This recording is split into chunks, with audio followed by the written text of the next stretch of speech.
السلام علیکم ورحمۃ اللہ وبرکاتہ۔ محترم دوستو، سیدنا ابو ہریرہ رضی اللہ تعالیٰ عنہ سے روایت ہے کہ رسول اللہ صلی اللہ علیہ وسلم نے فرمایا، جو شخص اللہ کی راہ میں 2 جوڑے کپڑے یا کوئی بھی 2 چیزیں تقسیم کرے وہ جنت کے دروازے سے بلایا جائے گا۔ فرشتے کہیں گے، اے اللہ کے بندے، یہ دروازہ اچھا ہے، اس میں سے آ جا۔ پھر جو کوئی نماز قائم کرنے والوں میں سے ہوگا وہ نماز کے دروازے سے پکارا جائے گا، اور جو کوئی جہاد کرنے والے میں سے ہوگا تو وہ جہاد کے دروازے سے پکارا جائے گا،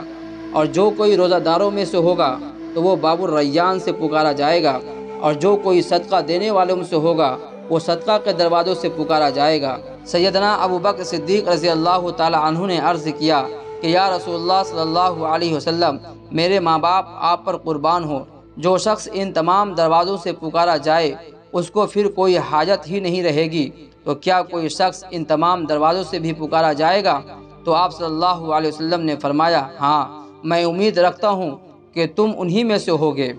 سیدنا ابو ہریرہ رضی اللہ تعالیٰ عنہ سے روایت ہے کہ رسول اللہ صلی اللہ علیہ وسلم نے فرمایا، جب رمضان آتا ہے تو جنت کے تمام دروازے کھول دیے جاتے ہیں۔